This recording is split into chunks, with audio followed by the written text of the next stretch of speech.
Champions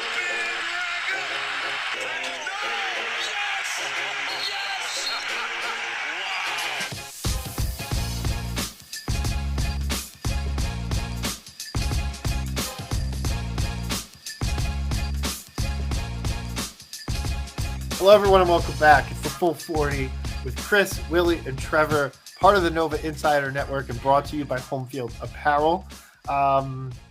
I guess it's the remix because I just had to skip track.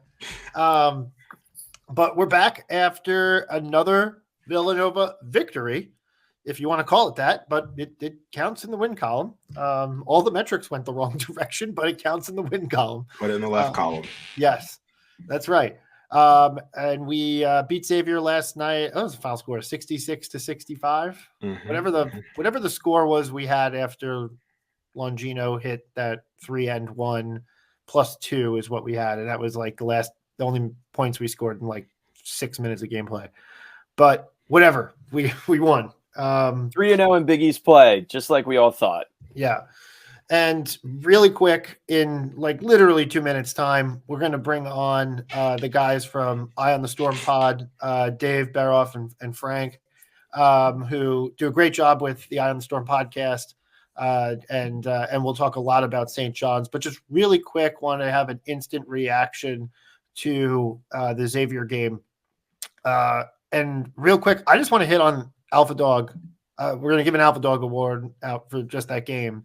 We've been dying to give this award to him, but Dixon's been gone crazy, etc. But finally, we get to give the Alpha Dog of the Week award to Hakeem Hart, who very much deserves the Alpha Dog award. So that's huge. Shaq Fit man play of the game.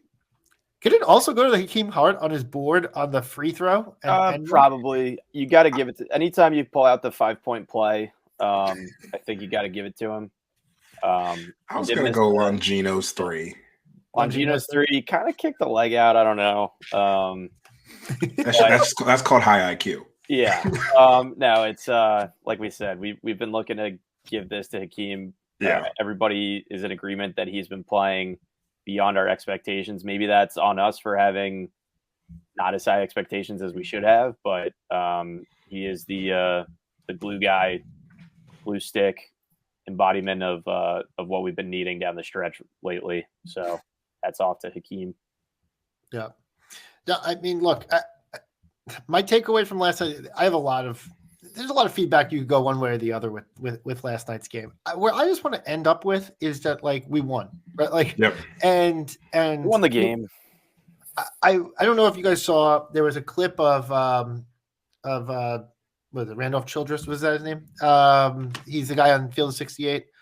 And there was a clip of him, and he's like, I think Villanova could win the whole conference because they're without Justin Moore, and they keep finding ways to win games.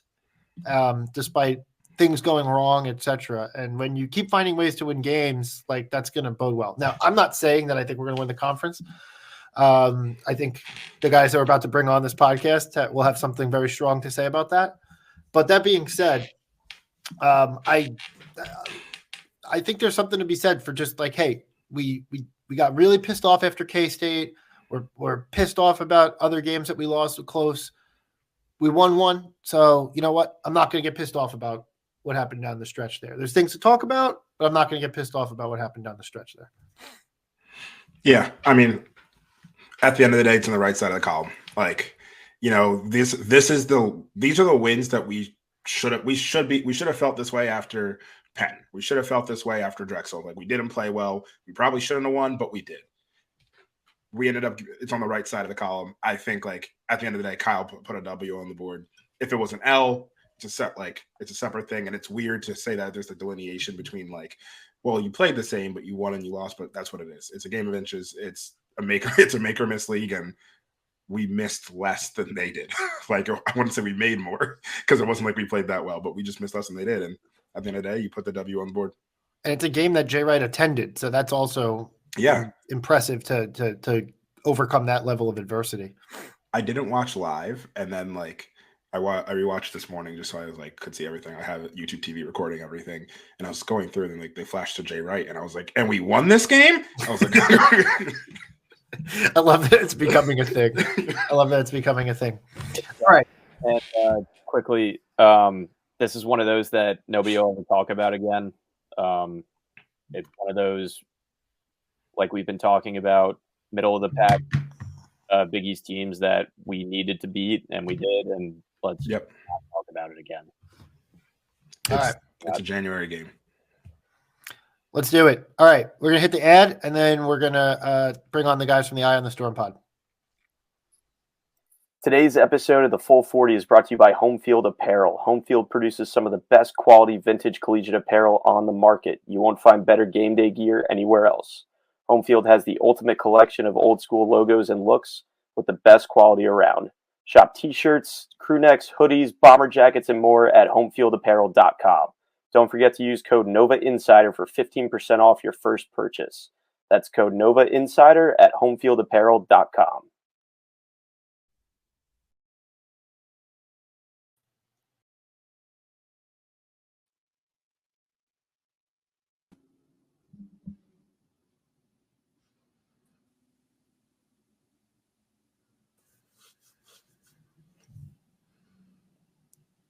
All right. Is Brian just holding Willie hostage? There we go. There we go. All right. We got everybody. All right. So thanks. So first of all, we're back from the ad read, and we got Dave and Frank from Eye on the Storm pod joining with us. David, Frank, welcome to the show. Good to have you. Thank you. Appreciate it. Thank you for welcoming us into your home. Yeah, glad to be here. This is a slick setup you guys got. I feel like an actual professional podcaster here, so this is nice. I'm taking notes. Our doorman can't figure it out, so he's kicking people out, pulling people in, but it's fine. I'll slide him a 50 on the way out. So guys, thank you for joining us today. And I got to be honest with you. I think there was a lot of hype coming into this when we started talking about doing a crossover podcast. It was about like maybe a month or so ago, back after you guys got some good wins. You got that win over Utah. We had the battle for Atlantis situation. And then it was like a couple questionable moments in late November, early December. But all of a sudden, this game's got a lot of juice all over again. And I'm really looking forward to Saturday. Rick Pitino, that I can't remember the last time we had Rick Pitino in the Finneran Pavilion. I'm going to guess it's probably not going to happen many times more after this.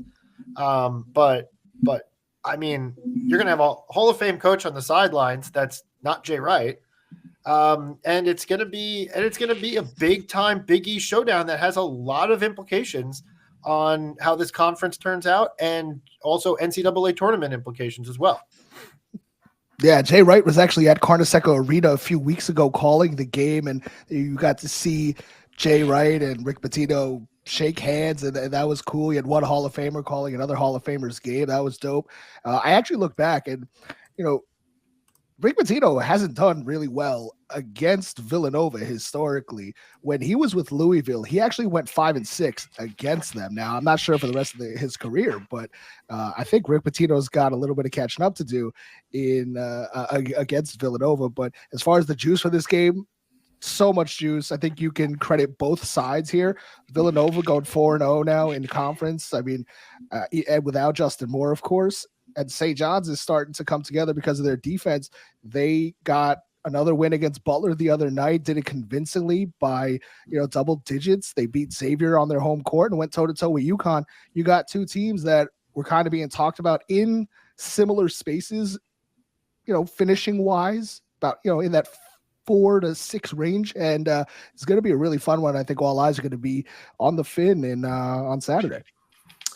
Yeah, and I got to say, there's, I heard you guys talking about the Jay Wright curse that's starting this season. I thought I was really thinking you guys were going to break it, and then you guys started stumbling down the stretch, but ultimately finally broke the curse. But I think, St. John still has a better record this year with Jay Wright in the building. We're 1-0, and you guys have a couple of losses with Jay in the building. So, this is my personal invitation, Jay. Come on, I'll buy you a ticket, Jay. I'll pay the $500 for you to sit down low and show up to the Fin on Saturday. So, that would be great. But yeah, it's fun. This is the first game of the Big East, or second game of the Big East slate for us that really has a ton of juice. I mean, every game in the Big East has juice, right? But UConn, Villanova, going to the Dunk, these are games that have extra juice. And so, I'm really excited. I'm excited for my first time in the Finneran Pavilion. Thankful I didn't get COVID and it was just a little cold these last couple of days, so I could still make it. And if you see this man at the Fin, just be careful. Which man are we? Do we have the same layout? I don't know. This is like Hollywood Squares here or something. I want you guys to know how special you guys are. Frank blew off our pod last night, but he's here tonight. So, the 24-hour bug really was watching the clock on that one. I mean, last night I had 105 fever. Today I'm back to normal with the fever. I don't want to hear excuses. Plus, I couldn't let Chris down. Chris and I go way back. Oh, sure. Yeah, let me down instead. That's fine. I would drive from Chatham to Newark and kill him, and it would be the first time something like that's ever happened. Totally murdered over a Twitter podcast. All right, let's talk a little bit of hoops here, because the number one thing maybe to point out about this game is the sheer amount of transfers that the sheer amount of players that weren't on these two rosters last year that are now on this roster. I mean, going toe-to-toe with pretty much anybody else, and Villanova's got the most transfers on the team, but you guys blow that way out of the water. So maybe if you could, for us, can you guys give us, it's going to be maybe hard to condense it, can you guys give us a little bit of rundown on everything that's happened, and kind of who the big players on your team are, other than the whole entire conference should be well aware of how good Joel Soriano is. Other than Soriano, give us a little bit of breakdown on some of the new guys and some of the faces that we can expect to see. Sure. Frank, I'll take maybe the first few that you can go with some of the other ones. I guess the first guy you guys got to be ready for is Davis Jenkins. He's our point guard. He came over with Rick Pitino from Iona. He started off the season pretty slow, and he's been, really picking it up lately. He is a really good, I would say he's a pure point guard. He's the best point guard that we've got. He's big. He's 6'4". He could take you off the dribble. He could hit the three, although he hasn't been hitting the three really well this season. But he gets to the rim really well, averaging about 7 assists a game. He's the first one. The next one's Chris Ledlam. He's going to be the guy I think that's going to be on Eric Dixon to start the game. He's a 6'6" power forward, smaller forward. He came over from Harvard. He's another big body guy. He is a tremendous rebounder, has a little bit of issues of finishing around the rim, but he is really important to what St. John's does. And if Joel Soriano wants to be successful, Chris Ledlam has to have a good game too. They really complement each other really well. And the third guy I will let you guys know about is the guy who has been recently back from injury, and he is the one that's making waves. His name is RJ Luis, transferred from UMass.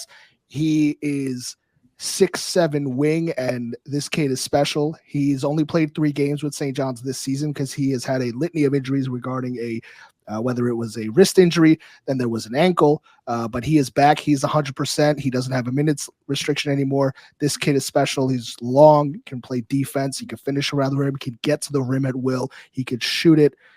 He is the one who I think the Big East is going to start going, holy crap, for St. John's. Yeah, and just to piggyback off RJ Luis there, hat tip to Curry Hicks Sage out there in UMass land. He gave me a heads up on this guy before we even signed him, that he was going to be special, and I think he's delivered so far in only a couple games really, but he looks like that dynamo scorer, that alpha dog that this team was kind of lacking earlier in the season. The other new guys, a couple of guys that I think Nova fans are fairly familiar with. Obviously, Jordan Dingle. He's you guys play him every year in the Big Five when he was at Penn. really great scorer, gets to the rim, can shoot the three. I'd say he's probably not really found his correct role. He's still looks a little uncomfortable there at times, I think. But he's a liability to put in 15, 20 points any night of the week. And, he's done show against Nova a couple times when he'll find his footing versus us. Yeah. Don't you worry. Yeah. I have confidence in that. And, that the other one I'll talk about is a freshman, Brady Dunlap. We all saw the game a couple nights ago. Brady Dunlap's breakout game, 13 points on 3 of 5 from deep, I think, 5 of 7 shooting overall. So, he's coming around. Another guy that, we might be somewhat familiar with in Nova land, Naheem Aline was on the national champions last year at UConn, brings some good 3-and-D off the bench. He hasn't started a lot of games, but he's definitely a guy who has finished more than a few this year and gives us a nice pop off the bench with his shooting and his defense. But I think, with these guys, Dave kind of touched on the top of the rotation, and those guys kind of all have their roles set.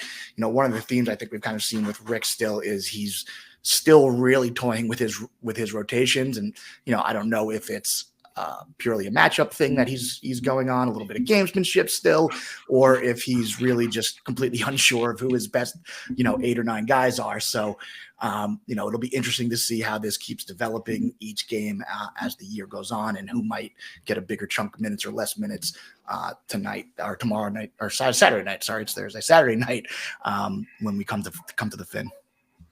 Yeah, we don't know anything about struggling to figure out who should be in the lineup at what time. I really feel for you guys in that regard. Just not a problem we're accustomed to. Oh boy, yeah. So we've had our fair share of issues there with some of the rotations that Kyle Neptune has put together.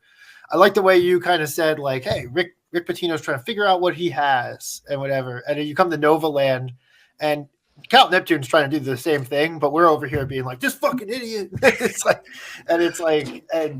not true. It's just simply that he's also trying to toy and figure out with what he's got.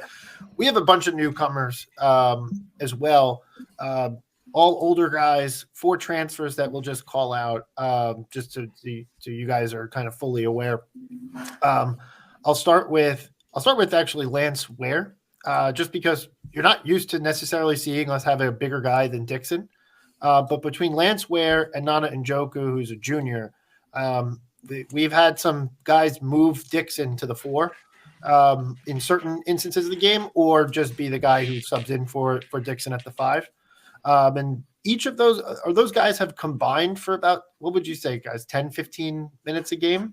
Yeah, typically. Roughly. And pretty good minutes. Lance Ware is a transfer from Kentucky. Athletic, long. Sometimes that doesn't come across as necessarily coordinated, but really good. And Njoku never played his first 2 years, but has shown his motor of late and has made some really impactful plays for us. They've been good innings eaters for us, just like needing to give Dixon a blow 10 minutes and then make a splash play or 2. Yeah. From an impact standpoint, he doesn't start, but Hakeem Hart has been absolutely spectacular and has probably been the biggest key role in our 4-game burst here since Moore has been down. He's been. I mean, obviously Dixon's been amazing, but Hart has been doing all of the things that Jermaine Samuels, if you'll remember him, used to do for the Cats. Just like all the dirty work, making some key buckets. Just yesterday, he got to the free throw line on an N1, missed the free throw, got his own rebound, put it back in for an N1 again. And it's like, obviously that's not going to happen every game, but that's the type of play that he's made for us, which is like the winning plays that we just didn't have on last year's team. He's a big he's a super senior from super senior from Maryland. He's made. Go ahead. Has it been surprising that he hasn't started? Because he was like a top 50 transfer in the portal. I know coming over from Maryland, that was a big deal. So, like, was that always kind of the role that he was going to be going into, or was that kind of develop, with Justin Moore being out and things like that? So kind of the way that I think it's kind of been understood was coming into the season, it was kind of like more or less a open competition between him and Mark for the fifth spot. And I think the decision-making process was Mark is a more traditional point guard. Hakeem is essentially like, you could call him a forward, but he's really a 6'8" big guard that you just kind of like, he's a basketball player. Put him on the floor, he's going to make a play. Yeah. And so I think as we were thinking about roster construction, about how we wanted to start games, we decided, all right, we're going to put Mark as the starter. I think we've seen Mark, I don't want to say struggle because he hasn't been struggling, but he just hasn't taken the leap we've been hoping that he needs to take. And Hakeem has been solid all around and honestly great all around. So where I think it's really happened is kind of like we keep him coming off the bench because he's kind of a stabilization force. And honestly, like the way we do our rotations, like Kyle's pulling someone in by like this 18-minute mark, 17-minute mark most of the time. So it's really not that big of a deal. And Hakeem has been finishing every game like this since honestly, probably since the Bahamas, he's been finishing every game. He's our best defender. I'm like I feel like once a game he makes a play where he just overwhelms a person defensively and forces either a turnover or a shot clock violation. Extremely solid and extremely long. So it is like kind of weird that he doesn't start, but I think it's honestly at this stage, we've kind of gotten a good flow. And the other reason he hasn't started since Justin has come out is Longino's also really taken a step forward. And I think it just kind of works best to keep Hakeem coming off the bench and then finishing games. Yeah. Now, Longino, you might have a little bit of familiarity with because I believe he had one of his better games of his freshman year against you guys, if that's not definitely. Yeah. Yes. TJ Bamba and Tyler Burton are the two transfers that start. Bamba is a second team or Pac-12 honorable mention from Washington State, and Tyler Burton was second team All A10 from Richmond. The only thing I'll just note about Burton is Burton's a little bit unique from a Villanova standpoint. We haven't figured out exactly how to use him, but he's been good. But go ahead. No, what I'm curious about actually is you all were mentioning that Ledla might be on Dixon, which would put Soriano on Burton, which would be interesting. I think it'd be an interesting matchup, like where I sit back and I'm like, all right, I like defensive. I don't know. And this is where my question was going to come. It's like, how has Soriano been on the perimeter defensively? Not good. Not good. It feels like you might want to let them on Burton. Hofstra exposed Soriano on the perimeter. So did Boston College. And I legitimately think the most interesting question leading into this game is what in the world kind of defense is St. John's going to play against you guys, because you guys play 5 out. So that's on the podcast yesterday. We literally said they're going to probably play a 2-3 zone or a box and one and have somebody just follow Eric Dixon around. And I have no clue what's actually going to happen, because Joel Soriano, if he gets put out on that 3-point line, is going to get beat. It's legitimately my biggest question and thing I'll be watching to start the game. So Dixon's 6'8" and Burton 6'7", 6'8" too? Yeah. So, I mean, it's a tough matchup for us with two of those guys on the perimeter. I mean, you might see some RJ Luis even on Burton with his speed and his length. He can guard him on the perimeter, I would think. And that's where the zone comes in and the matchup zone that Rick likes to play. You can work a little bit more around that. So I would expect to see some of that as well to try to neutralize those two bigs that can both shoot from outside. You also might see Glenn Taylor, and it's a storyline in St. John's world, but Glenn Taylor started every single game up until Butler the other day and played 8 seconds in the Butler game, basically because Brady Dunlap had really good practice apparently, and he earned some minutes. But Glenn Taylor's another guy who's really long and is a really good defender. It's our 3 best defenders right now, I think we could say, are Danis Jenkins, Naheem Aline, and I guess there's a toss-up with RJ Luis and Glenn Taylor. And these are guys that are long and that can guard on the outside. But I think you have the game plan has been for other teams, if you want to be successful, is draw Joel out and work your way into the paint. That multiple teams have done that, and I wouldn't be surprised if Villanova will try and do that, given your history of how well you guys game plan, especially against St. John's. And I would certainly think you guys are going to try that. I would assume we would, just because that's been our play against any quote unquote traditional big.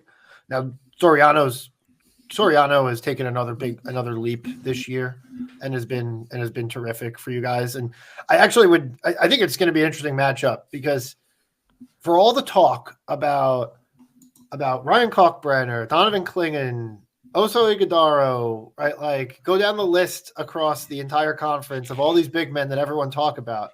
Probably the two best big men are squaring off in the Fin on Saturday, at least so far this season, and especially with Clingan out, because Dixon has been all world, and so has Soriano. Which is, to me, it's like the matchup to watch, and they play different styles, but Soriano, especially before last year, the way he worked on his body going into last year's season has allowed him some additional mobility in a lot of respects. Yeah. Than maybe the game a couple of years back. But and he hits the three now. He's started to hit the three, and that's also been his other weapon. And Frank and I haven't been shy to say it. We think Joel Soriano is going to be playing at the next level. The way that he's developed this year and what he has added between his mid-range jumper and the three, it looks like there's going to be a spot for him in the NBA. Now, I don't know if he's going to get drafted, but that shot is definitely there. And I think Frank can attest to this. We've been ringing the bell for Joel all season, all off season, and we think that he's been disrespected a little bit. People saw the numbers, all the double doubles. He was only behind Zach Edey last year, but I think you're 100% right that Dixon and Soriano is the matchup that everybody should have circled, going into this matchup, especially in the Big East. You got two big man Titans who are completely different in the way that they score, the way that they move. That's the matchup of the game for sure. Yeah, absolutely. And the highlight of my Twitter career, I got a UConn fan to admit that Joel Soriano is the best big in the Big East the other day. So kudos to me for that one. But, I think the other interesting thing about this matchup, right, is my dogs bark their heads off in the background. So I apologize for that. But, I think the other interesting thing about the Dixon Joel matchup is you got two wily veterans, right? Two fifth-year seniors, two guys that were never really, all that highly touted. At least Joel wasn't. I'm not positive about Dixon's pedigree there, but two guys who've really grinded their way through a 5-year career and gotten better every year. I know Dixon was a redshirt, I guess, his first year. And Dixon, pretty much carried the team last year and did the best he could for you guys without you guys having a point guard at all last year. Joel had to tough it out with Mike Anderson as the head coach. So, two guys who faced some adversity over the course of their career. Someone you love. You love Mike Anderson. My favorite guy. He's gone. He's not coaching St. John's anymore. I'd happily have him over. We'd have a beer. I'd cook him a pasta dinner. It'd be great. No, you wouldn't. I would. I mean, that's, bygones you be would bygones. Threaten him and tell him to drop his lawsuits. Frank, I think you're still blocked, so he wouldn't even be able to get that message. Yeah. But, I think, it's definitely a great matchup. But, again, there's the two sides of the coin, as Dave mentioned. It's going to be tough guarding Dixon and Burton on the perimeter, but it's also going to be really tough to keep Ledlum and Joel off the glass. And you guys have done a really good job this year of preventing teams from getting offensive rebounds. And, that's been our strength. We're third in the country. Until last night. Yeah, until last night. Sure. But, I look at the metrics, and I think, that could be something to watch too with this matchup is are Ledlum and Joel cleaning up that offensive glass and getting second chance points, because that could be a big difference maker for us. I also think that tomorrow is a game of, like, if the headlines are new guys and Dixon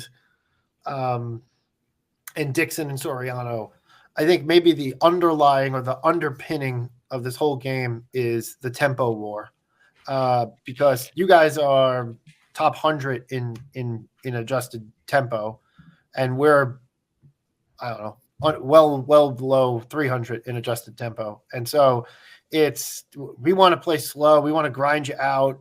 That's been how we've played basketball for every year except 2018 in the last many years. Obviously, Anderson had it very up tempo. So you guys might be watching the 91st, tempo paced team and being like, this is slow in comparison. But Patino has always played a more, quicker style, wants his guys moving around with the ball on offense. And then obviously the pressing and the trapping from a defensive side. So the tempo war here is going to be kind of partially dictate how things play out. In my view, if this game's played into the 70s, 80s, this could be a long night for Nova. If it's, 50s, 60s, low 70s, this could be, this might play a little bit more into Villanova's favor. Yeah, and I think, it's always the problem I had with the MA era, one of many, but one of the problems I had was that, when you play that fast and you only have one speed, it becomes very hard to impose that on other teams, right? It's very easy to take the air out of the ball, take the whole 30 seconds off the shot clock and slow things down. It's hard on defense to speed up a possession in a way that actually results in a missed basket or a turnover, right?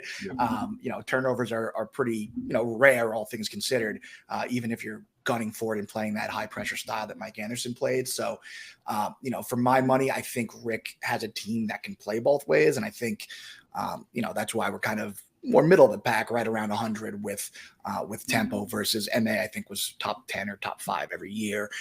And there was no breaks. And that cost us some games, late in games, because we couldn't put the brakes on. And if we did put the brakes on, the offense got out of rhythm and couldn't score. So, it's refreshing to sort of see that change. And I think, if it does get into that snail's pace, we have the horses in the system this year to play at that pace a little bit better than we have in years past. Yeah, I mean, I think that a lot's going to be dictated based on St. John's defense. Like, that's why I think it's going to be so interesting to see what happens. Like, against Butler, St. John's was able to make them so uncomfortable because they were able to set up the press and the trap. If they're trying to do that on the fly, if they're trying to do it off of misses, it's not going to really work that well. And I think you'll be able to exploit them. But if St. John's is able to make a few shots, especially early on, and one of the things that they did to Butler is that they caused so much havoc on them trying to inbound the ball. It looked like, there were times where they were throwing the ball to a place where there was no Butler player, and St. John's, because they had to get the ball in. They didn't know how to beat the press and the trap. And St. John's defense has really turned the corner in the last 5 games. That's going to dictate, I think, the pace as well. And that's why everything for me starts with how in the world are they going to be prepared for Villanova. I think one of the big things, and Coach Walsh has talked about this on our podcast, that they are trying to implement scouting and teaching these kids how to read a scout and learn a scout so much, and that's something that Patino values a lot. And to get ready for your guys' really great starting lineup with or without Justin Moore is going to be really important. And I think you guys are going to present an offense that we haven't really seen all season. So it's just going to be another, David versus Goliath, Rick Pitino's defensive system versus a potentially an offense that has so many different options. And I just think that it's going to be a really fun back and forth. Well, it's really odd to hear David and Goliath terms when Rick Pitino is patrolling the sidelines for you guys. Just so you guys clear, not I don't know who's David and Goliath in this situation. St. John's is David, and Villanova is Goliath, in that sense. We've got a long ways to go. Rick Pitino just got here. Yeah, you guys are you guys have beaten our brains in. I think in the last 42 times. We only have 10 wins against you guys, so I don't even want to And I mean, people want to tell me all the time when I try to defend Rick Pitino and his coaching record, which is appalling thing that I have to do on Twitter sometimes because trolls are everywhere. But they want me to say, they're saying, well, he didn't do that at St. John's. You can't count that. Now you guys are telling me he did that, so you guys are now David, or Goliath, which is funny to me. But I think it's it's Goliath versus some kind of intermediate being that's not quite as small as David. It's David, but David has like a gun instead of or David did a couple cycles of roids. He's bulked up a little bit now, but he's not quite at Goliath size yet. He's been working on his body. He's been in the gym. Hit the gym, yeah. So it seems like both of our squads have guys that came from kind of like lower levels and have done well in the Big East, which is cool. I noticed two of your guys, one came from Harvard, the other came from Penn. But like I think we acknowledged today, texting New York City, greatest city in the world. Do you think those guys have had to adjust academically to like the greatest city? Like, do you think it's been a struggle for them to come into the program, not only up their game physically, but also have to go to a real college? Like, has Rick Pitino been able to handle that? You know, Rick Pitino has said that one of the biggest reasons that both Jordan Diggle and Chris Ledlam decided to go to St. John's was because they wanted to test themselves academically and go to a real university. And we are the Harvard of Jamaica Estates, Queens. That is fact. yeah. And then the other day, I think it was after the Xavier game, our student section started chanting, "We want UConn." And Rick Pitino in the TV post game literally goes, "Listen, we are not the greatest. We're a good university, but man, we don't have some of the brightest kids in the world. If they're chanting, 'Let's go UConn.'" So that's our academics are we're getting there. We're not terrible. You know, I graduated from there. I'm doing okay. My parents both graduated from St. John, so and I graduated the law school. I'm doing all right. So, circling back to a much less serious question than Brian's, but so in games, I only watched the UConn St. John's game over Christmas break. That's the only time I've watched your team this year. What has been the plan when Soriano gets in like some early foul trouble or something like that? Like, where do you guys tend to go? Because I think obviously our plan would be to try to get Eric on him, get a mismatch, you know, get some quick, you know, lazy fouls on him, and then try to take him out of the game that way to start. That's kind of what he tends to do. So just curious, what has been the roadmap to navigating that? And so I think that's the you know, kind of the rub for us, and the weakness in the way Rick constructed this roster is that we didn't have a real backup center. We've got Zuby Ejiofor. You know, he's a sophomore, was highly touted recruit at Kansas, didn't play much there last year. Another guy we didn't talk about in the intro, but a guy also kind of struggling to find his footing a little bit, although he's been getting better every game, definitely been improving. And he's the backup five. That's his role.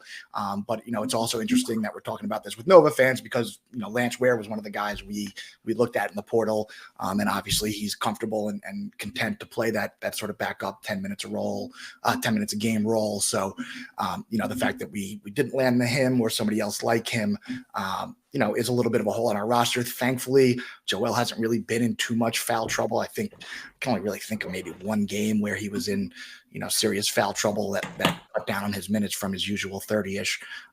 So thankfully it hasn't been a problem, but, you know, obviously, you know, Nova's always been well coached and well disciplined and knows how to draw those fouls. So, you know, and I still believe they are Villanova's refs and not GQJ's refs. So you'll always have that on your side. I don't know if you've been watching the last couple games, they've been doing everything they can. Talk to the crew at Creighton, talk to the guys last night. That was come on, you didn't see the end of the Creighton game. Which call bothered you guys there? The game, one of the four, pick one, where there was not a shot clock violation called on a replay of Baylor Shireman having the ball in his hand. And they went and replayed it. And then going out of bounds on the wrong person. And then last night, TJ Bamba not touching the ball as he slid out of bounds next to it. You know, there've been a couple in dire situations the last couple games that, you know, confirm the refs are not on our NIL payroll. Something I want to go back to actually is just kind of like thinking about what St. John's has been doing. You mentioned Zuby Ejiofor. It's actually funny. Like half of this roster on St. John's, like I'm very happy with the Villanova team that we got. Like, but like half of the roster were also Villanova targets. Like Brady Dunlap was a person that we were close to closing on. Ledlam, we were close to closing on. Ejiofor came and visited us. Went to see you guys. Committed St. to John you all. Heavy after TJ Bamba too. Yeah, so it's an interesting just kind of like thing that like all these players, like I don't know that we officially went after Jordan Dingle, but like we were unofficially definitely like talking to him. So it's just like super interesting to see that there's like a bunch of there's a bunch of shared players on this team on these teams. And I think it speaks to the Big East, right? You had a lot of these transfers that enter the portal kind of saying I want to play Big East ball, and they were talking to a lot of Big East teams. So definitely good to see for the league. Trevor, to your point in regards to fouls, not specifically with Soriano, but one of the things that St. John's has done really poorly this year is play without fouling. Like they can't stop fouling. They've done a better job, I think, against Butler, but pretty much up until then, that stretch where they weren't doing well and the first few Big East games, they fouled a ton and sent the guys to the free throw line a ton. So that's something that they've been working on, I know, but that's been a bugaboo for sure. So, regarding Soriano, he hasn't been in too much foul trouble. They was in a little bit of foul trouble, I guess, against UConn, and there was a few other games. Zuby will come back in, and then they could go small, and they could put, I guess you put, they might even see Drisa play the 5. I mean, he's a guy that, sparingly has been used, but he's 6'8", and he's a hustle dude.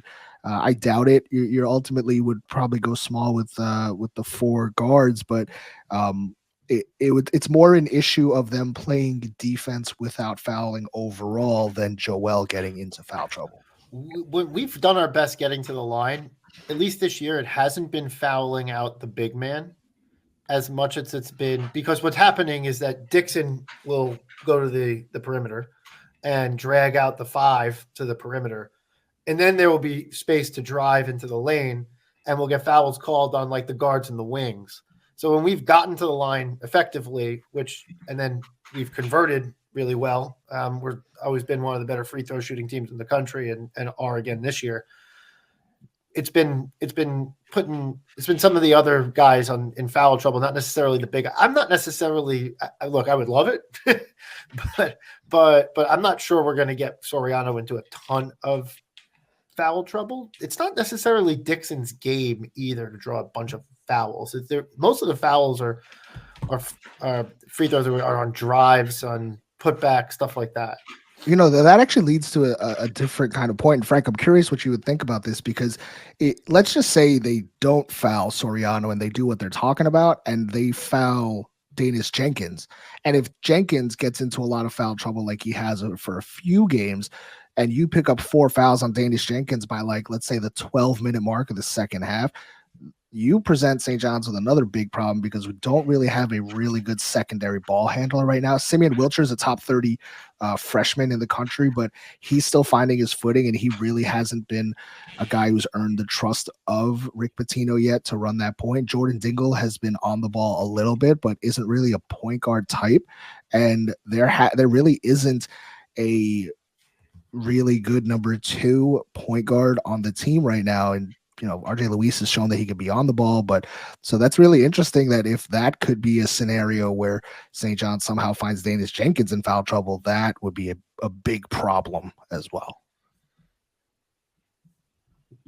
I think coming into the year, I thought if Joel gets in foul trouble, that would be the biggest issue for us foul trouble wise. But I definitely think, that hasn't been an issue. He's done a pretty good job defending without fouling. And, like I said, we've got Zuby there, who's a pretty good stopgap. But Jenkins, there really is no substitute for. But I am almost interested to see what would happen, because I do think the backup plan right now would probably be Dingle, because I don't think Rick really trusts Simeon Wilcher just yet. And, Dingle's not a point guard by any stretch, but he's a guy who loves to have the ball in his hands, and he always had the ball in his hands at Penn. So, it might be. Hey, Frank, can we experiment with that? Can we experiment with that against DePaul or something like that? Can we not against Villanova. Yeah, I mean, I wouldn't. I'm not saying I want to see it on Saturday. I'm saying I would like to see it at some point, just because I think getting those kind of minutes where he can be that ball dominant guy he wants to be could maybe spring him out of his his little funk. I wouldn't say slump, but his still finding his way, and maybe that could help him find it. He scored 0 points in the first half against us last year and had 25 by the end of the game. Yeah. So So we're all confident that Dinkle's going to break out of the stump in the fifth. Something that you mentioned about like 20 minutes ago is about what you did versus Butler pressuring versus the inbounds and preventing them from getting it in. If you've watched Villanova in the last 15, 20 years, we don't do well inbounding the ball. So what I would say is just do that every single time. Pressure the inbounds every single time. You will hold us to 40 points. That and a 2-3 zone. I could beat Villanova. Pressure the inbounds 2-3 zone. We're scoring 38 points. Yeah, and we've done a really great job on defending inbound passes. We murdered Butler off their inbound passes. I think they probably had 5 turnovers alone off of inbound passes, and a couple more just deflected out of bounds and forced them to inbound from a corner or whatever the case may be. So that could be another big thing for us if we can force a couple turnovers off those inbounds. Something that I just thinking about like this in the situation that like you all start strong, because what we've seen under Anderson and we saw it under Mullen, just like I'm going to call it a lack of discipline, let's say, of just, but not even just like discipline, but more of like the mental, the mental toughness to finish out games. Have you seen that shift right now with Pitino? I'd expect that, but like, has that shifted? Because there were games where it's like, we knew St. John's would be up, but it's like, can they really finish this out? And then they wouldn't. And so now here we are. 100%. Like there's been multiple games this year. The Hofstra game where, it was St. John's did not play well. They let a team kind of come back into it. They never lost the lead, but it was close. And that's a game where I think St. John's whittles away before. There's been times in Charleston when we were playing the Charleston Classic, there were, against North Texas, we won a gritty defensive about 1-point game. Years past, you lose that game for sure in a neutral environment. We played against Utah and got a win in a game that went back and forth where you lost the lead and had an 8-point lead. And I think that has been a big calling card of this team and the roster construction of having so many older, 22, 23-year-old kids. That's been a revelation for sure. Yeah, and this is something I talked about earlier last year. When we played that fast tempo, that affected our ability to close out games, and we don't have that issue this year because we don't have to play fast. We can play fast. We can play. I think we can play with any tempo in the country, but we're playing at a moderate-ish tempo, a little on the faster side, but I'd say much more moderate relative to what St. John's has seen. Even the Mullen teams were pretty fast. So I think the Butler game was a pretty good example of that. They kept coming a little bit. They made, especially in the first half, they just kept coming back. We couldn't seem to get over like that 4, 5, 6 point hump in the first half.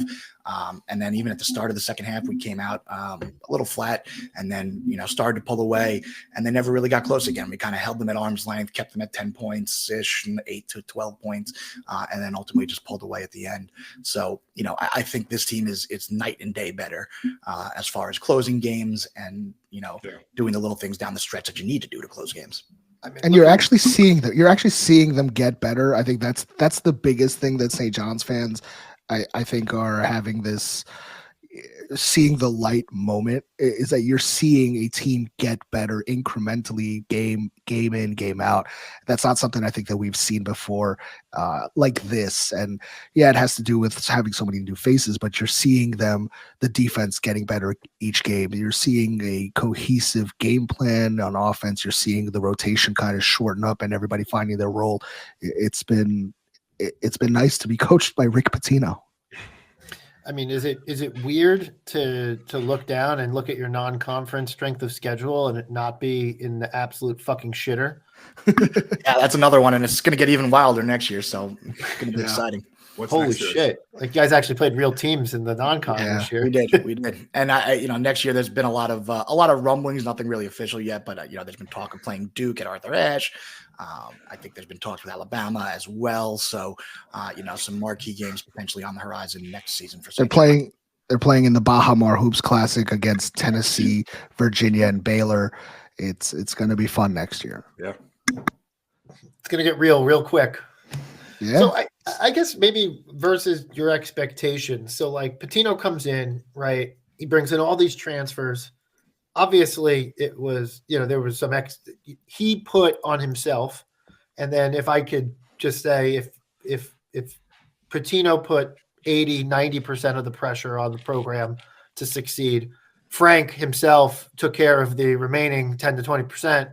on Twitter. But if Pitino put that pressure on himself to say, hey, if I don't win a national championship at St. John's, I'm going to end my career by jumping in the river, right? Like what was it? Did he pick the Hudson or did he pick the East River? He said the East River. East River, right? East River. Yeah, okay. But he put pressure on the program, right? Like, and you guys in years past were dealing with the back and forth of like, is it okay that we just make the NIT this year? And it's like, well, Pitino's kind of said like, we got to go out and win. The expectation here is I got to win, and I got to win quickly. And it's been cool from the outside looking in, just seeing someone work with some haste and some the least patient person in the whole program, fan or otherwise, seems to be Rick Pitino. Yeah. And so he brought in 14 transfers. What are you talking about? And I think for me too, Rick's a showman, right? He knows the state of our program. He knows there hasn't been buzz, there hasn't been a lot of fans and all of that lately for 2 decades for the most part. So he knows his job is more than just doing the on the court stuff, right? And so I think that was behind some of those bold proclamations at the intro press conference. I think that was behind some of this Bob Hurley stuff to a certain extent. I think there's also maybe a little bit of bad blood there, but I do think his showmanship and an ability and attempts to generate buzz play a role in it. So he's doing what he's got to do to boost the profile of the program overall, not just by winning games. And if he doesn't win a national championship here, I might follow him into the East River. If he doesn't make at least an Elite Eight or a Sweet 16, I will definitely follow him into the East River. So he set the bar high, and he delivers every day. He texts guys at all hours of the night with scouting reports and new details that he found on film, and all these other things. And then ordering some pizza. Ordering pizza. And then you hear quotes from Paj Alexander when he comes back in town about how they never had film and he never learned help defense and all this other stuff. And it's just like, what kind of program were we running for the last 4 years, and really the 4 years before that too. And thank God we lucked out, and one of the greatest coaches of all time is a native New Yorker who didn't want to leave the region and is in our backyard and decided to stay home and help revive the program. Yeah, maybe a small assist to Wingfoot Country Club. Definitely. Yeah, I mean, if I was a member at Wingfoot, I would not be moving out of New York. I'm sorry. Yeah. You talk about congressional, maybe, but that's not on the level of Wingfoot. You talk about putting a pressure on the program. It's been sorely needed. It's been sorely needed for somebody to light the fire underneath the school and to get behind the basketball program. The fan base has been patient. The fan base has been waiting and has been supporting. It's not like they pulled a Georgetown last year where there was literally nobody in the arena, where they had to beg people to get tickets. St. John's fans have been waiting for hopefully this tenure. He's here for 6 years. As Frank mentioned, he said at his press conference, he's like, there was a lot of guys who just didn't fit my culture. You're out. This school has been on hard times for so long. We're bringing it back up, and it's happening now. Like, he is not wasting time. He's got a 6-year contract. He's 71 years old.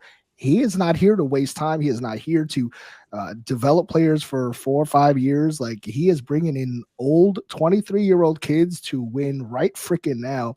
And yeah, it's taken some time at the start of this season, but you're seeing patience kind of pay off and things come together, and you just kind of hope that it continues. And so far so good, 2-1 in the Big East for the first time since 2018-2019. You hope it get another one on Saturday. What's your expectation? What's your expectation map for his tenure at St. John? So, like, is this year already tourney or bust, or is there a world in which he doesn't make the tourney and it's kind of still viewed as a step forward?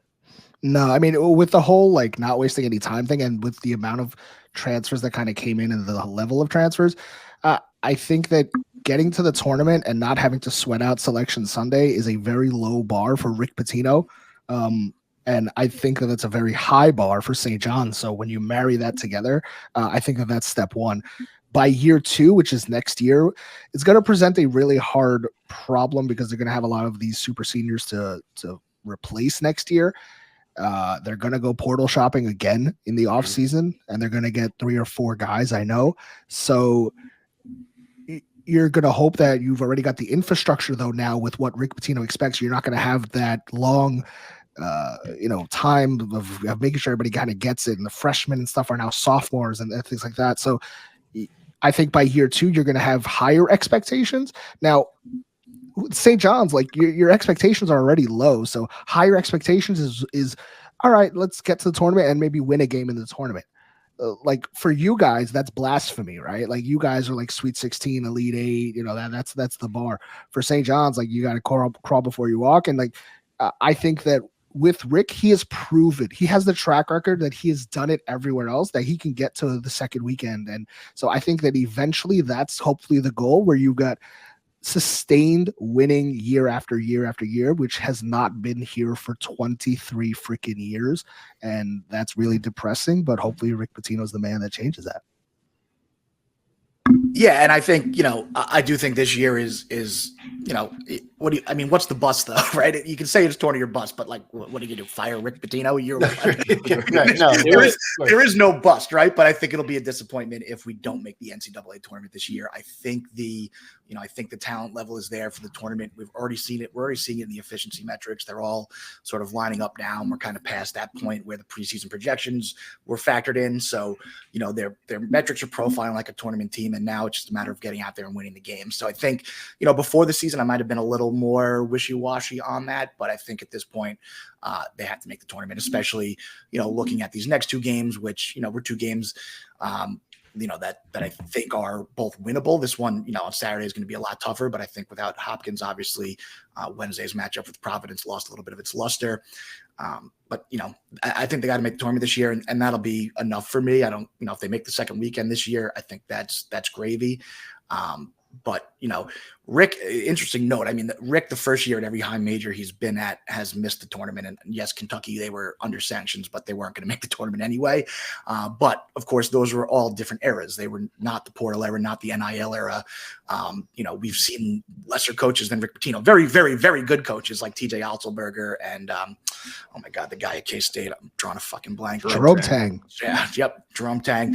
Turn programs around in 1 year and get to the tournament. And so, if they can do it, there's no reason Rick can do it. And I've said it many times, like, in this era, you're never more than a coach away. So, this year it's definitely the expectation at this point. And I think, moving forward, he should be a tournament team every year of his tenure here. I would like to see at least 2, if not 3 second weekends. And, anything other than that, I think anything beyond that is build a statue time. Yeah, exactly. Put a statue out there next to Lab Chick in between the buildings. I mean, this is kind of your next stretch of 4 games. So like this Villanova game, and like these are the games that like you frankly kind of need to get, especially, on the road would be super great for building a tournament resume as you just think about it. Cause like, all right, you don't want to depend, and we talked about this on our last pod, just from our standpoint of like, you don't want to depend on beating Connecticut and Marquette. Like that's just like, you don't want to depend on that to get your wins.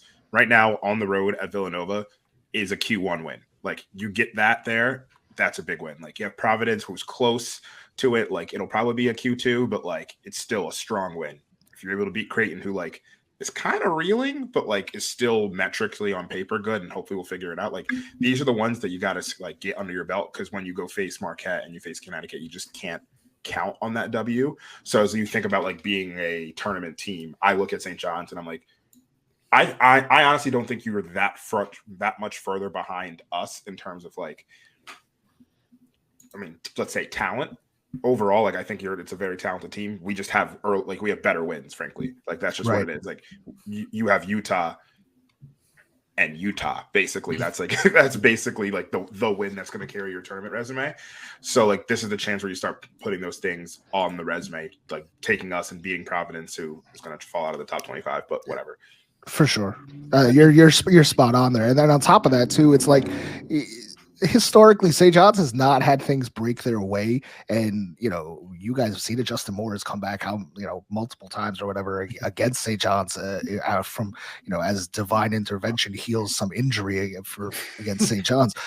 But in this case, Justin Moore might miss this game. You got to take advantage of that. Bryce Hopkins is missing Providence. You got to take advantage of that. That's also at home. St. John's has not had things break their way. It's time to win these games. It's time to, dance on their graves a little bit of their misfortune. Everybody else has done it to us for a long time. It's time to give it back. But you're right. Getting a Q1 road win, this is a win that's going to carry the rest of the year should they be able to get it. Yep. And you've already got 2 Big East wins, and if you go 3-1, and I think the other thing is that this is such a huge game because everybody's going to be watching it, but it's a game that's going to put you on the national map. I think people are going to start talking about you as, Rick Pitino's squad is now 3-1. They got the road win against Villanova, 3-1 in the Big East. I think it's going to do a lot for, the public perception of St. John's kind of coming back into the national spotlight as well. And I also think, as far as things breaking, sorry, I lost my train of thought for a second. As far as things breaking for us, it's not just, opponent injuries. It's also, us. We've been, relatively healthy. We're getting RJ Luis back now at the right time.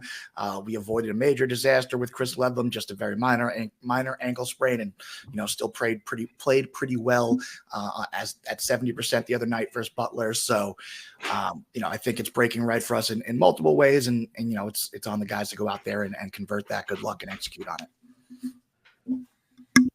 Awesome. So we're coming up on an hour. What is your one statement that you can say, like, okay, if so-and-so does this, or if we execute this, then we should win this game? I think obviously for me, it's controlling Soriano's rebounding and your offensive rebounding in general, and not forgetting how to execute an offense on the other end. Easier said than done, obviously, but what are your keys that you're looking for? Maybe like an X factor player or performance that might sneak up. Like, okay, if Dingle, something crazy, like if this person hits 10 threes, like I don't want that. I want something more a little bit realistic of, okay, as long as we do X, Y, and Z, like we're good on Saturday. I'm gonna go with one. I think blocks will be a big one. We've got a few, athletic guys who can get blocks other than Joel Soriano. Zuby can get one. He's getting one a game in limited minutes. Luis can get them. Taylor can get them. And I know, looking at the metrics, you guys seem to get blocked a lot. At least that's what Ken Palm is telling me. Yes. You can get those blocks at the rim without getting in foul trouble. I think that, that'll bode well for us. I think the other key is, finding a way to, we talked about it at length, finding a way to guard the bigs on the perimeter with Burton and Dixon. And I think I'm a little less worried about that. I do think Rick will scheme something. I trust Rick to scheme something, but personnel matters as well. So it's going to be tough. And I think that's where the game will be ultimately won and lost. I started by talking about the St. John's defense being the biggest question for me in this game. I'll end it with the statement of St. John's pressure defense on Mark Armstrong or whoever is going to be on the ball. They've proven to start figuring out how to really play what the type of defense that Rick Pitino wants. I know that Mark Armstrong has been kind of a lightning rod for Villanova fans in regards to how he is played or not reached his potential so far. But just in general, I know Justin Moore also was the guy who was mainly on the ball. So your point guard situation is a little up in the air. If St. John's defense can impose its will and force you guys not to get comfortable in your offense, I think that's going to be huge as well. The other thing is, St. John scores almost 80 points per game. You guys give up, I believe it's only 69 points. Yeah, I think it's 69 points to opponents. So, if St. John's can kind of get into that 75-point range, or at least start playing offense in a tempo that's going to trend that way, I think you're going to see, the game kind of shift in St. John's' favor. But this game is all about how St. John's is going to come out defending Villanova. Looking at Ken Palm's game prep here, and I click off the team stats for conference only. So maybe a little bit better, more recent performance bias, obviously a small sample size. But to speak to what you guys are saying, St. John's has been the number one efficient offense in the conference since just conference games only. Villanova's been the number one efficient defense in conference games only. So that's going to be a clash, right? But on the other side of the ball, Villanova's offense has been the third most efficient offense in the conference. St. John's defense has been the seventh most. So if St. John's defense steps up, Villanova's offense is a little bit less efficient. That's going to turn the tide of the game, given that the other side of the ball, it's such a clash of style. I think a lot of it's going to be on the on the free throw line. I see Looper in here. He said St. John's need to score 75 plus and make free throws to win. I'll go the other side. If Villanova can get to the line, Villanova's proven that they can shoot the shit out of their free throws. 80+%. That's going to be a huge factor in the game, and Frank's going to be threatening officials from the upper deck of the arena. But I think that's going to be. I think the free throw disparity and the free throw percentage is going to be huge in this one. Both teams are deep, which is not something that we typically say when we're talking about Villanova, but Villanova, St. John's, both teams are deep. So I think it's going to come down to that. Obviously, if someone goes bananas, it's going to be, that'll play a huge factor in the game. But if both teams kind of play as they have been playing, I think you're going to see a little bit of a tempo war, and then it's going to be a matter of, okay, when coming down the stretch, does Soriano or Dixon make the bigger plays coming down the stretch? And that could be scoring, or that could be rebounding, free throws, whatever it may look like.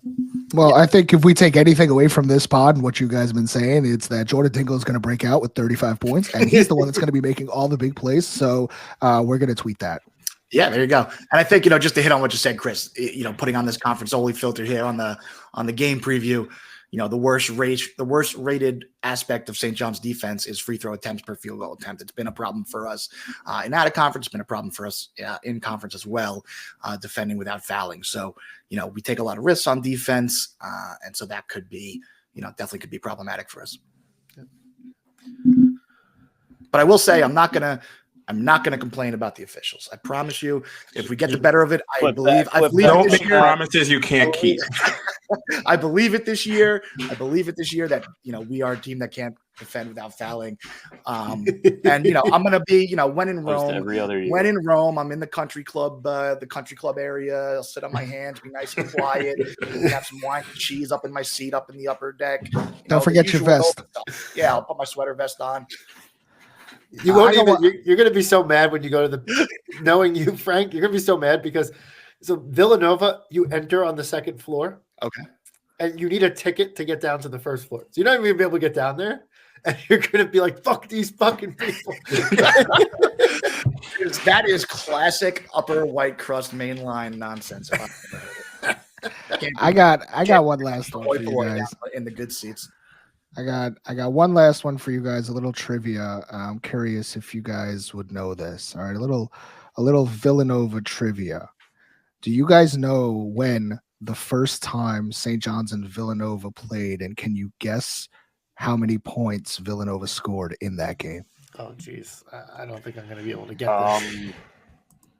Can I ask before or after 1950? Way before. Yeah, so this was probably in like the first NCAA tournament, I'm guessing. I mean, you're probably talking like Al Severance era, but we're talking about way before. That even might be like before the tournament happened. So I'm going to go ahead and say like 1925. So like we had a basketball team. It just wasn't the tournament didn't happen. And I'm going to go ahead and guess. I mean, I don't know, old-timey basketball. Old-timey basketball, like they might not have scored more than like 17 points. No, but they also may have scored 200. So I'm going to go ahead and say 100 to like 105. I'm going to go complete opposite end of the spectrum. I will say that it was like a 22-17 22-17 final. You are much warmer. We'll call it like warmer. We'll call it 100 years of Villanova basketball was 2019 or 2020. Let's call it 1920, and the final score was somewhere in the teens. I'm going to guess that we played a game that was like an intramural game years before that. I don't know, call it 1909 or something like that. And given that Trevor just guessed something that was crazy, I'm going to say that the final score was like, I don't know, maybe we scored like 9 points. And then maybe you guys scored 38. I looked it up. I looked it up. As soon as he 38 said to 9. 1909, I was like, oh, he's looking at it. Yeah, December 20th, 1909, a final score of 38-9. St. John's got the win, but wow, yeah, when I saw that, I was like, that was a barn burner. I remember that game. You guys beat us 38-9. I'll jump in the East River. Yeah. almost as ancient history. I tweeted it earlier today. The last time St. John's won at the Finn, 30 years ago, almost to the week. It'll be 29 years and 51 weeks on Saturday since the last time St. John's won in the Pavilion in all its various. To be fair, you did beat us at home in 2018. We just didn't have the Finn open yet, so it was at Wells Fargo. I remember. And we're 3-6 at Wells Fargo in the last 30 years. We're 0-13 at the Finn. You don't get the opportunity this time. You might not be there much longer because I think you're going to be at the Wells Fargo Center going forward after this year. I would think so. That's why I felt like I had to pull the trigger on getting a ticket to this game. Well, fun fact: the Big East tournament game where you guys came back from 17 down 2 years ago is still to this day the worst loss I have ever experienced as a St. John's fan. The refs were great that game, and I don't think you don't know what happened to me that game. Oh my God! You don't know what happened to me in that game. I was literally on a cruise watching on a laptop. I was watching on a laptop too. On shoddy Wi-Fi, and I almost jumped off the entire boat. I swear to God. That's where I met Frank. I met Frank at halftime of that game, and that fucked you guys so bad. The story of how and why Chris and I met is actually hilarious because I would always rant and rave about how bad Villanova's refs were, and Chris would always get into it with me from the Full 40 account. And finally, he's just like, "Well, let's meet in real life." I was like, "All right," but like we've done nothing but rant and rave at each other, but sure. And so we met, and let's fight at the Madison Square Garden concourse. But the good news for you is at the Pavilion we're 0-1 against teams named St. J this year. So that's between that and initials SJ, you have not been kind there, yeah. Between that and getting J in the maybe it's just the letter J. You have the J Wright issues, you have the St. J issues. Letter J, bad for Villanova. And we can't shoot jumpers, so there you go. We lost to Jerome Tang. There's something. Wow, something's going on here. Somebody called the Philadelphia Inquirer. We got a story. We got to figure it out. All right. Unless you guys have anything else, I had one thing. I'm gonna do my job, and Homefield's gonna like it. We have this Nova Insider plug, but like St. John's fans, go on Homefield. Go to homefield.com. Use promo code Nova Insider. Are you helping our pod? Of course you are, but you're also getting 15% off all the St. John's gear. So it's not just us. It doesn't stop at Villanova products. It goes to everything. In fairness, we don't get any extra money because you bought it using that code. No, it just makes us look better. It just looks better. In fact, it's the code's for everybody. The code's for all. That's right. Nova Insider, 15% off your first purchase. Yeah. And if you don't have any, and if you already made a purchase, just create your email account. Duh. I don't think you're gonna like that, Chris. Yeah, whatever. You still get 85% of the revenue that we're gonna get. So whatever. It's 85% more than they were gonna get. Okay. I think that's it, guys. Look, I've had a great time having you guys on. I'm looking forward to the matchup. I guess. Are you guys predicting a St. John's W here? Yes. I think so. I think we squeak out a tough one. I think probably like 68-71 or something along those lines. Oh, so you think that you win the we win the pace game and you win the game? I think so. And my analog for this is the North Texas game. Obviously, you guys are much better offensively than North Texas, but your defenses are pretty comfortable, and they play at one of the slowest paces in the country, even slower than you guys. And we gritted out that win, and we weren't nearly in our in as good form as we are in now. So, I think we have a similar game, maybe a little more high scoring. That was like a 58-56 game or something. So a little more high scoring than that, but I think a similar pace and tempo, and we gritted out. Yeah, I'm thinking something 75-70 with St. John's gets it. St. John's has momentum right now, and that defense has shown me a lot. And it's time to prove it. It's time to prove yourself. Time to get that road signature win. And I think St. John's squeaks it out by a little bit. Trevor, Willie? Give me the Tyler Burton / Mark Armstrong game. I'm comfortable with saying 68-60 Nova. I have retired from the prediction game, so I'm going to go counterculture. I think Villanova's going to lose this game. I think you guys will win the pace battle. But I don't think that we'll be able to keep I think you guys will be in the 70s. I don't think we'll be in the 70s. We haven't been shooting well. I don't think this is the game we're going to get out of our funk. And so I think you guys will. And I not jokingly, I think there's going to be a storyline about Dingle being close to home and whatever, and or back in the friendly confines and I think he's going to go off for like 18, 19, 20 points. It's not going to be like insane, but it's going to be a high scoring output, and I think it's going to be a difference. I really do. I mean, is there any kind of like confidence within the fan base based on the last game? I mean, you guys basically survived the last one, and it was ugly. Like it's kind of hard to be super confident heading into this game. No, I'm actually confident about Villanova's prognosis for the season, but in this one, there's a little bit of rust down the stretch there, and I think we're just getting back into our rhythm because we played so few games in the last month. So we look good against Creighton and DePaul. Look, we won a game that before you guys jumped on, we were talking about how versus Xavier, we won a game that we've been losing under Neptune. And so that's, we'll take we kind of took the positive angle on it and say, hey, gritty is good. Like whatever, find a way to win games. So I'm not too worried coming off of last game as much as I am kind of like, I just think that we're probably due for a loss right now. And I think you guys are kind of I think you guys are on a little bit of a heater right now. Yeah, I'm kind of with you. Like we have, I think it's going to be like, 5 games in basically a month period, maybe 6. And then Chris, to your point, I know we've been playing better without Justin, but it does feel like it might happen that game where it's just like, all right, this would have been a good Justin game, even as just like another defender taking away whether it's, I mean, he got cooked by Dingle, but someone else like at any point. He didn't play Dingle. Did he? In the historical, not that game, but in historical, yeah. Is the feeling on your end that Moore misses this game? Probably, yeah. Right now. Yeah, right now. Yeah, I agree with that. Yeah. Okay.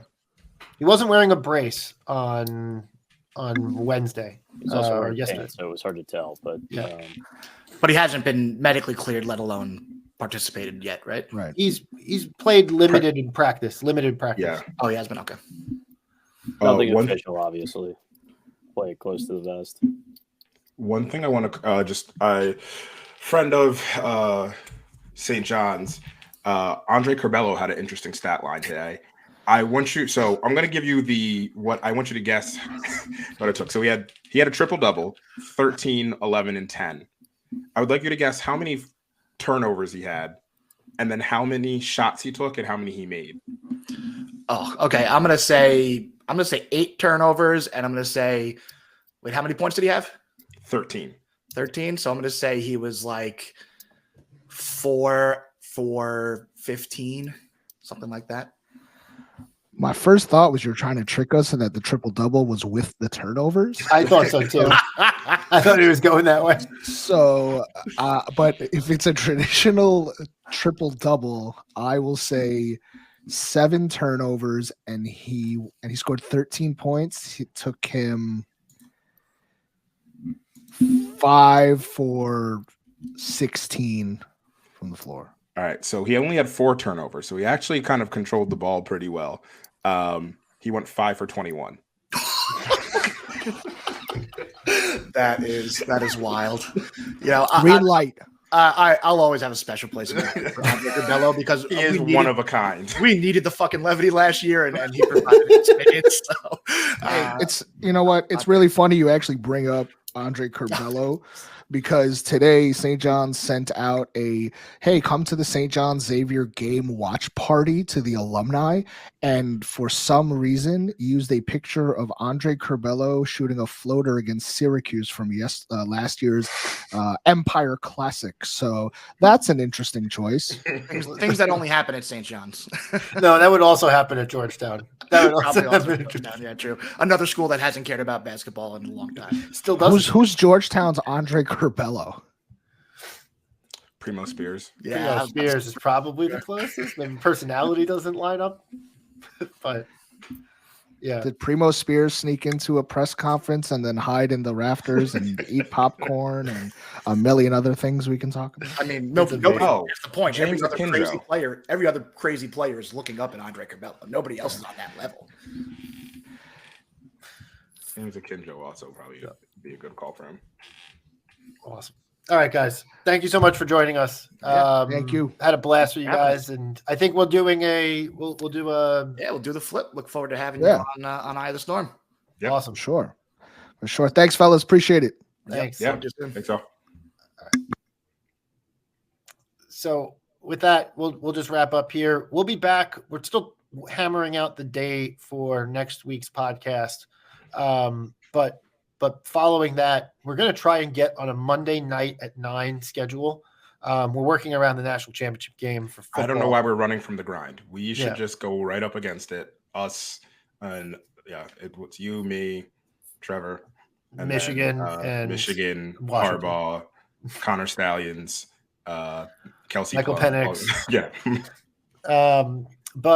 But yeah, so we're figuring out next week. But then following that, I think we're pretty much on a Monday schedule from here on out. But we'll keep you posted. That's all we got for you guys today. Thanks everybody for listening, and as always, let's go Nova.